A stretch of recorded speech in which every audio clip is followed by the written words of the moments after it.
OPD में एक मरीज आया।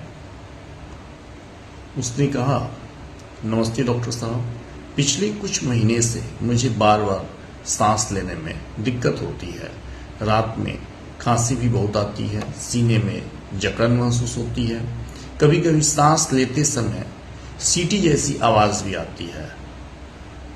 मैंने उसको जवाब दिया, नमस्कार, बैठिए, घबराइए नहीं।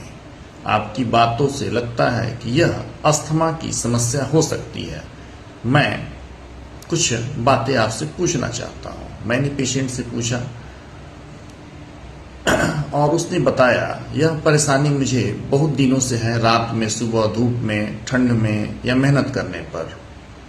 जी, रात में ज़्यादा परेशान होता है, सांस फूलती है, सीटी जैसी बजती है, थकान भी लगती है। मैंने पूछा, क्या आपके परिवार में किसी को एलर्जी, अस्थमा या सांस की बीमारी है? मरीज ने फिर मुझसे एक बहुत छोटा जवाब दिया और बिल्कुल कहा, हाँ, मेरे पिताजी को ऐसी दिक्कत थी। सबसे पहले आप जानें कि अस्थमा क्या है।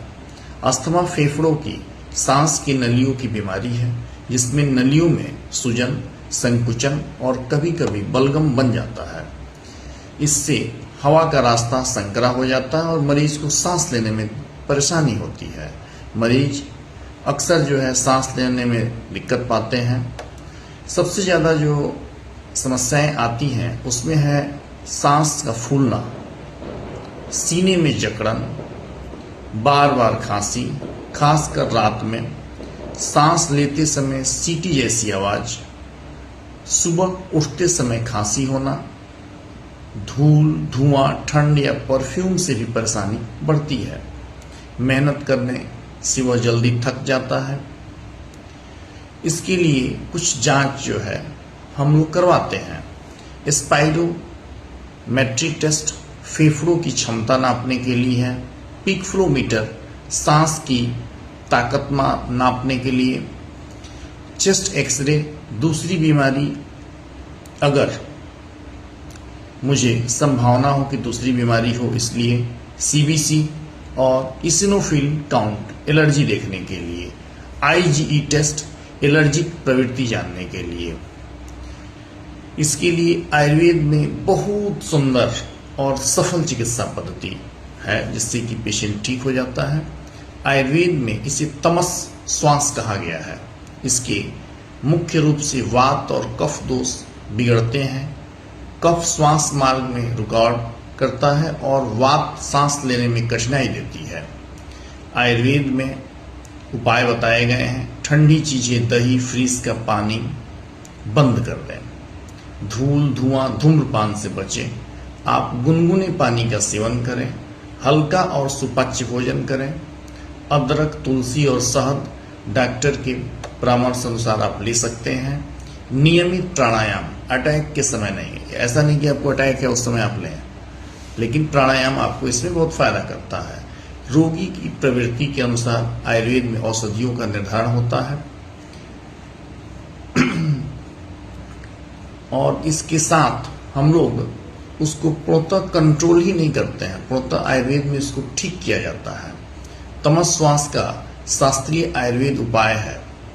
तमस श्वास आयुर्वेद में वर्णित श्वास रोग में प्रमुख रोग है, जिसका आधुनिक संदर्भ प्रायः ब्रोंचियल अस्थमा से किया जाता है। इसका मुख्य वात और कफ प्रधान व्याधि है। कफ श्वास मार्ग को अवरुद्ध करता है और वात की गति विकृत होकर श्वास कष्ट उत्पन्न करती है। रोगी को बैठने में भी दिक्कत होती है, सांस लेने में, लेकिन बैठने पर लेटने की अपेक्षा सांस में थोड़ी बहुत आराम मिलती है। लेटने पर कष्ट बढ़ जाता है। घरघराहट, श्वास, कफ, रात्रि में वृद्धि हो जाता है। शास्त्रीय आधार पर चरक संहिता, सुश्रुत संहिता, अष्टांग संग्रह और अष्टांग हृदय माधव निदान में तमस श्वास का वर्णन मिलता है। आयुर्वेद के अनुसार दोष जो है वात और कफ है। दुष् रस रक्त प्राणवः स्रोतस है। स्थान इसका उरह प्रदेश है। फुफ्फुस क्षेत्र। स्रोत जो है अवरोध होते हैं कफ से। वात प्रकोप जो है श्वास वेग, कष्ट और घरघराहट। चिकित्सा सिद्धांत जो है तमस श्वास की मुख्य चिकित्सा सिद्धांत है कफहर, वातानुलोमन, श्वासहर, अग्निदीपन की भी इसमें जरूरत आपको पड़ती है। आम पाचन जो दोष है, जो बढ़े हुए दोष है, उसके पाचक की औषधियां चलती हैं। स्रोतशोधन, जो भी स्रोत है यानी कि श्वास के रेस्पिरेटरी टैंक है, उसको ठीक करना होगा।